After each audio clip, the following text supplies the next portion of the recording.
we will have the basic teachings of who am I as taught by Raman Maharshi and the wisdom of Nisargadatta Maharaj in the book I Am That. Who am I means Nanu Aru.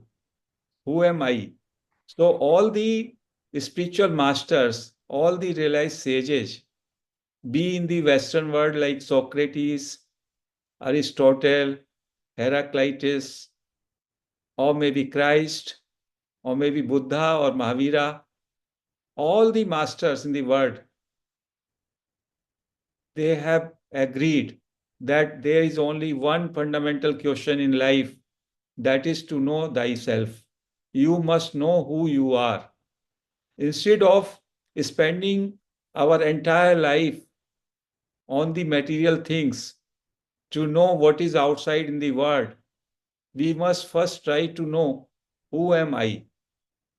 Because I want happiness, I want peace, I want love, I want immortality. So, who is this I who is trying to want happiness, peace, love, immortality? These masters have examined, have investigated in their own exploration, and they have come to know that this I, which we take as real I, is illusory. This I, which I again and again, you again and again keep on talking I and I, that I is a pseudo entity. That is a illusory self. That I is based on a sense of separation. That is, I am a body, I am a mind, I am senses, and I am a separate entity which has been born on certain day and certain year, and which will have some duration on this planet, and then it will depart. So these masters, these sages are saying your identification with this entity, your body, mind, senses, and your false self is your bondage, and it is due to ignorance. Once you come to know that your real I is God itself, your I, real I, is infinite beingness, knowingness, which is never born, which never dies. You are totally peaceful, happy, always fearless, nothing to gain, nothing to know, nothing to lose. You are complete in itself. So these teachers, these masters, especially the Raman Maharshi, who has been the greatest sage of 20th century in Advait Vedant, and Nisargadatta Maharaj, these two great teachers have given us very good tips. They have guided us in every respect so far as this non-dual teachings of Advait Vedant are so beautifully explained. And they have also given us advice for doing some practices like self-inquiry or I am next practice, and that we are going to explain in today's session. So these teachings, which has been given by Raman Maharshi and Nisargadatta Maharaj, Advait Vedant teachings, they are called direct path. They take you directly and at self-realization. So it is also called spiritual bypass. Here you have not to do much practices, you have not to undergo meditation, you are free here and now. These teachers are saying you are already free. You are under illusion that you are in bondage.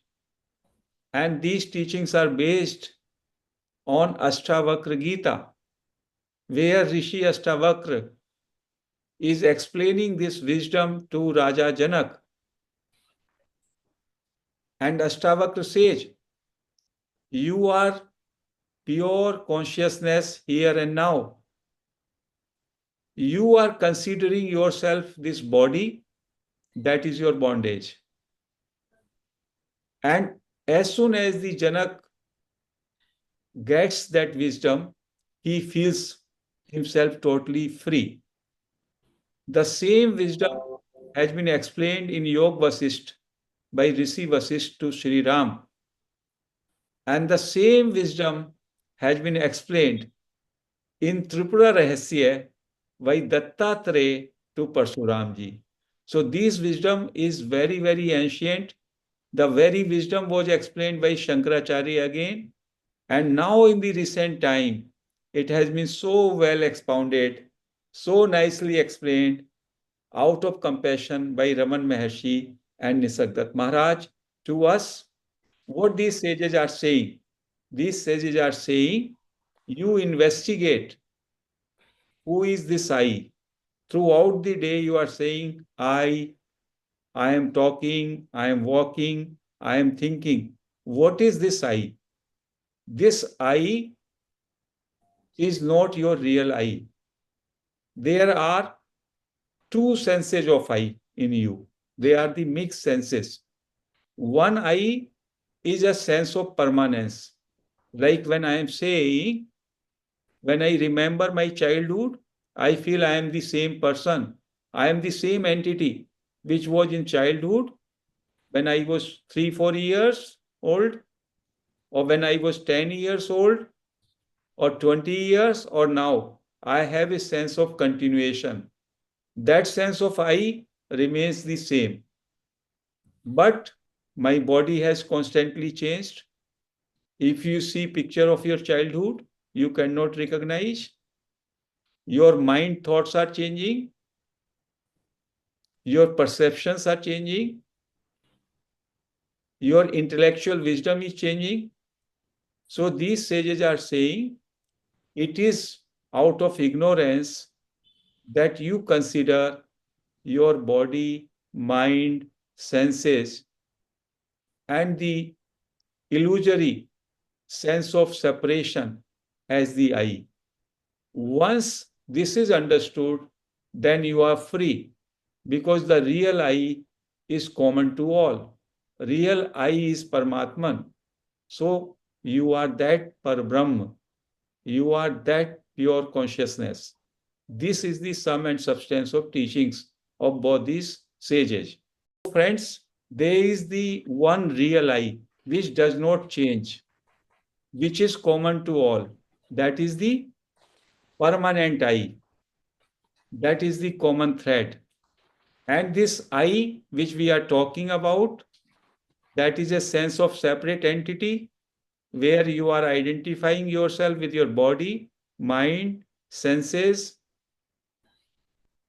intellect, a separate entity that is always changing. So, whatever changing is not your essence. Whatever is changeless, that is permanent. That is your true nature. And that your true nature and my true nature and his or her true nature, they are all the same. So Raman Maharshi says, there is only one reality. There is only one reality, that is self or consciousness. Like there are so many waves in ocean, but ocean is one only. Water is only one. The same way, we all in our essence are one consciousness only. And this is named as Atman or consciousness or self. But apparently, we appear to be different because of this body mind apparatus. So, what we have to realize? We have to realize our true nature. That is our essence. That is the self luminous consciousness we are. So, what Raman Maharshi says that the basic impediment, the basic obstruction in realization of self is your mind. He says this false I, which is ego, is nothing except I thought, mind. So he says mind, which is a bundle of thoughts, creates an illusion. So if you can be thought free for some time, you are into your true nature. You can have the glimpses of your true nature when you are thought free. So long as you are in the domain of thoughts, you are obscured. Your true nature is obscured. Your true nature is veiled by mind.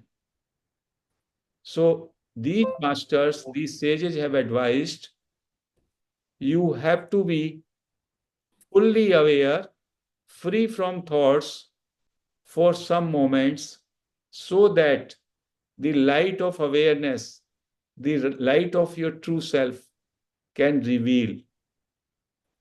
So, what is the wisdom? What is the wisdom of these sages? You are free here and now. You remove, you discard the illusion of separation, that you are a separate entity as body and mind. For that, you have to examine, you have to investigate your mind through self inquiry practice. That is, who am I? Or you have to stay on the sense of being, sense of I amness, as suggested by Nisargadatta Maharaj. We are always in the process of becoming. We want something, we want to become something, but your true nature is just here and now. That is the beingness. So Nisargadatta Maharaj says, every one of us has a sense of conscious presence, that he is present. That sense of presence, if you abide in, then you are free from thoughts, you are free from mind. Then you experience your blissful state. So either you can directly try to be free from thoughts by using some tricks, or you can make investigation through self-inquiry by diving deep into who am I, as suggested by Raman Maharshi, or you can abide in your beingness or knowingness, as suggested by Nisargadatta Maharaj, and you can immediately realize your true nature in this very moment. And so is said by Ashtavakra to Janak. Ashtavakra says to Janak, O son, you are free here and now. You are self-luminous consciousness. You are unattached. You are stainless. Your problem is you consider yourself a body and in bondage, and then you are trying to meditate to be free. The very act of meditating is based on your ignorance that you are in bondage. So you should leave the meditation also, and you should feel free. This is the message of Ashtavakra. So friends, the Nisargadatta Maharaj and Raman Maharshi, they have drawn our attention to the fact that every day in 24 hours, you pass through three states. There is a wakeful state, like we are now awake. I am talking, you are listening. In the morning, we wake up. And then in the night, when we go to sleep, there is a dream state, when the mind creates a different world where you may not be. In the same capacity, your entity may be different. You may be having some other role there. and even the circumstances, the movie of the dream may be totally different. But when you come out of the dream, then you come to know that that dream is an illusion. And then there is a deep sleep state. In deep sleep state, you are not even aware because your mind and body is totally shut down. It is the experience of everyone that in deep sleep, you are not even aware of your body and mind and senses. Everything is shut down. But when you get up in the morning after deep sleep, you feel so much peaceful, so much energetic and happy. So that is the clue. Raman Maharshi says it means you are not body, mind, senses, and without that, when you are in your true nature, then you are so much happy. So happiness and blissfulness is your true nature. But in deep sleep state, at that time when you were sleeping, you were not aware of this. Only when you get up from the deep sleep, you wake up, then you understand, oh, you went to sleep. You had such a nice sleep that you were not aware that you were sleeping. So, through these three states, Raman Maharshi says that your body, mind, senses, and the same sense of separation, it is totally false. It is only illusory. It is just like a kind of changing instrument. Like you are having a car, you are having a house. The same way we are having this infrastructure, this establishment. Of course, it is very invaluable. Our body, our mind, our senses. But this is not me. This is mine. Like I have my mobile, like I have my car. But my ignorance is that I think it is me. So Raman Maharshi says, your real nature is that which is there, hidden, awareness, pure awareness. Even during sleep state, it is watching, it is there when you are sleeping, because you exist even at that time when you are sleeping. So that awareness is always there in all the three states.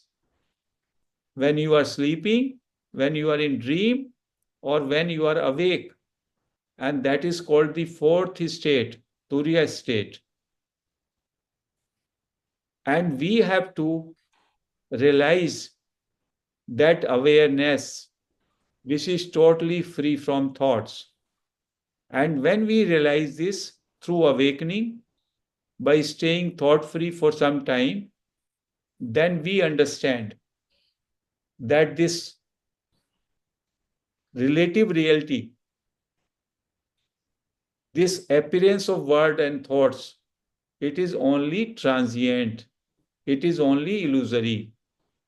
And your true nature, that is the pure consciousness, is always there.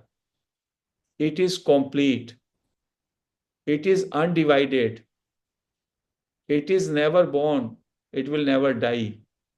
And when you have the glimpses of that, your fear diminishes, your scarcity, sense of scarcity goes away, and you feel total peace, happiness within. So, friends, the Raman Maharshi has guided us, has given us the wisdom to find out what is this I and from where this I arises. Because throughout the day, you are repeating I. So we have to see what is this I and from where this I arises within me.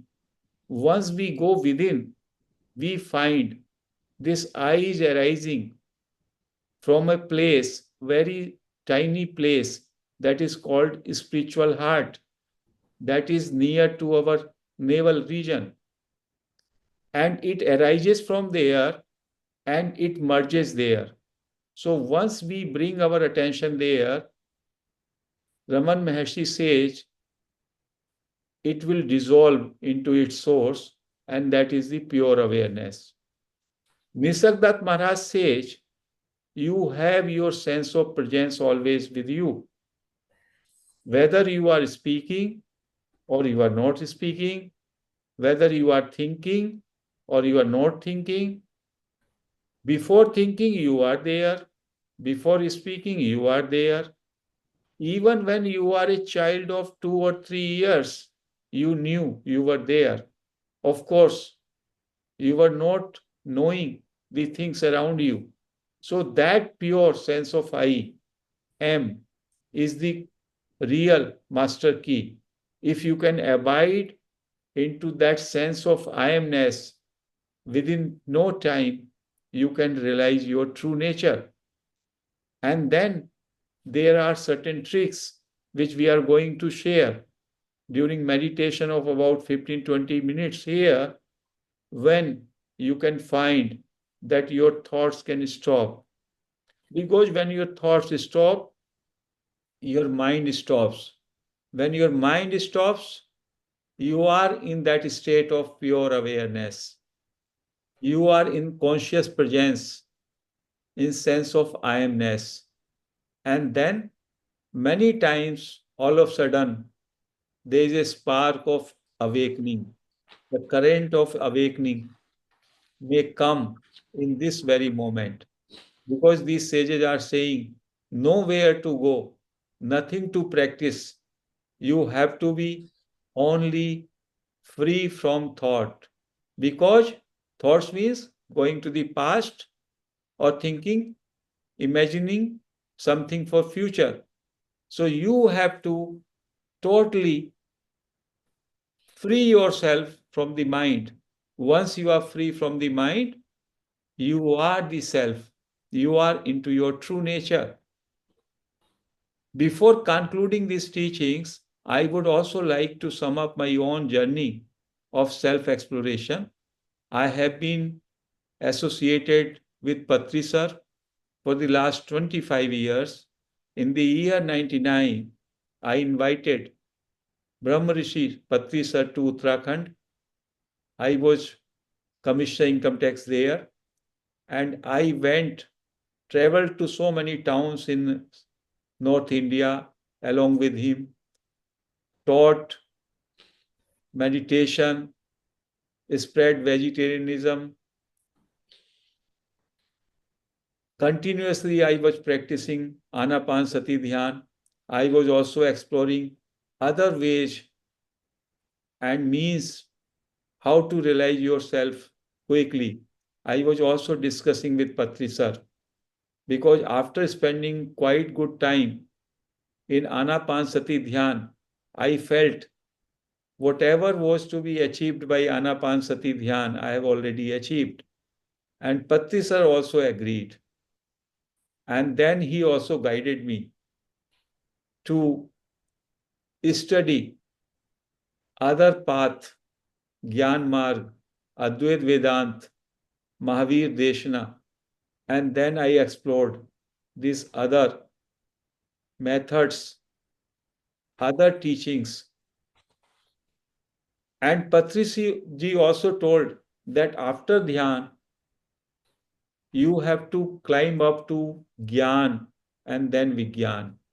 So in this Gyan Marg, since most of us have done so much of meditation, our mind is quiet now.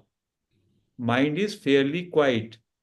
So immediately, if we use these teachings of Raman Maharshi and Nisargadatta Maharaj, immediately we can ignite awakening. We can have the glimpses of our true nature. Because the teacher says certain methods, certain practices are necessary at certain stage, but thereafter they do not remain necessary. One of the sage I met, he told that the teacher is saying something which is considered appropriate to your level at that time.